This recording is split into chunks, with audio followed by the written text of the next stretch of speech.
ಹಾಸನ ನಗರದ ಸಮೀಪ ಇರುವ ಸತ್ಯಮಂಗಳ ಗ್ರಾಮ ಪಂಚಾಯತ್ ವ್ಯಾಪ್ತಿಯಲ್ಲಿ ವಾಸಿಸುತ್ತಿರುವ ದಲಿತ ಸಮುದಾಯದವರಿಗೆ ನಿವೃತ್ತ ನೌಕರರ ಸಂಘದ ನಿರ್ದೇಶಕ ಮತ್ತು ಜಿಲ್ಲಾ ಬಳಕೆದಾರರ ಸಂಘದ ಉಪಾಧ್ಯಕ್ಷ ರಂಗೇಗೌಡ ಅವರು ದಿನನಿತ್ಯ ಉಪಯೋಗಿಸುವ ಆಹಾರದ ಕಿಟ್ಗಳನ್ನು ವಿತರಿಸಿದರು. ಇದೇ ವೇಳೆ ಮಾತನಾಡಿದ ಅವರು, ಕೋವಿಡ್ ಆವರಿಸಿ ಹಿಂದುಳಿದ ವರ್ಗಗಳು ಸಮಸ್ಯೆಯನ್ನ ಎದುರಿಸುತ್ತಿದ್ದಾರೆ. ಅಂತವರನ್ನ ಗುರುತಿಸಿ ನಿವೃತ್ತ ನೌಕರರ ಸಂಘ ಮತ್ತು ಜಿಲ್ಲಾ ಬಳಕೆದಾರರ ಸಂಘದ ವತಿಯಿಂದ ಆಹಾರದ ಕಿಟ್ಗಳನ್ನು ವಿತರಣೆ ಮಾಡುವ ಮೂಲಕ ಸ್ವಲ್ಪವಾದರೂ ಸಹಾಯ ಮಾಡಲಾಗುತ್ತಿದೆ ಎಂದು ಹೇಳಿದರು. ಹಸಿದವರಿಗೆ ಒಂದೊತ್ತು ಊಟ ಹಾಕೋದೇ ಬಹಳ ದೊಡ್ಡ ಧರ್ಮ. ಕಾಂಗ್ರೆಸ್ ಪಕ್ಷದ ನಿಲುವು ಹಸಿವು ಮುಕ್ತ ಭಾರತವನ್ನ ಮಾಡ್ತಕ್ಕಂಥದ್ದು, ಅಂದ್ರೆ ಹಸಿವು ಮುಕ್ತ ಕರ್ನಾಟಕವನ್ನ ಮಾಡ್ಬೇಕನ್ನೋದೇ ನಮ್ಮ ನಾಯಕರ ಒಂದು ನಿಲುವು. ಇವತ್ತು ಅದನ್ನ ನಾವೆಲ್ಲರೂ ಕೂಡ ಇವತ್ತು ಫಾಲೋ ಮಾಡ್ತಾ ಇದ್ದೀವಿ.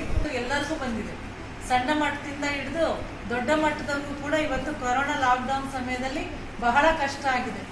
ಇದರಿಂದ ರಕ್ಷಣೆ ಸಿಕ್ಕೋದೇನೆ ವ್ಯಾಕ್ಸಿನ್ ತಗೊಂಡ್ರೆ ಮಾತ್ರ. ನಮ್ಮ ಕಾಂಗ್ರೆಸ್ ಪಕ್ಷ, ನಮ್ಮ ನಾಯಕರಾದಂಥ ಸಿದ್ದರಾಮಯ್ಯನವರು, DK ಶಿವಕುಮಾರ್ ಸಾಹೇಬ್ರು ಇಬ್ರು ಕೂಡ ದನಿ ಎತ್ತಿರ್ತಕ್ಕಂಥದ್ದು, ಇಡೀ ನಮ್ಮ ರಾಜ್ಯದ ದೇಶದ ಜನರಿಗೆ ಉಚಿತವಾಗಿ ಲಸಿಕೆಯನ್ನ ಬೇಗ ಕೊಡಿ ಅಂತ. ಆದ್ರೆ ಉಚಿತವಾಗಿ ಲಸಿಕೆಯನ್ನ ಕೊಡ್ತೀವಿ ಅಂತ ಅನೌನ್ಸ್ಮೆಂಟ್ ಮಾಡಿದರೆ ಬಿಟ್ರೆ ಇವತ್ತು ಕೂಡ ತುಂಬಾ ಜನಕ್ಕೆ ಲಸಿಕೆ ಸಿಗ್ತಾ ಇಲ್ಲ. 18 ವರ್ಷದ ಮೇಲ್ಪಟ್ಟಿನ ಯುವಕರಿಗೆ ಯುವತಿಯರಿಗೆ ಕೊಡ್ಬೇಕು ಇವತ್ತು. ಆ ನಂತರ ಯೋಗೇಶ್ ಬಿಜೆ, V4 ನ್ಯೂಸ್, ಹಾಸನ.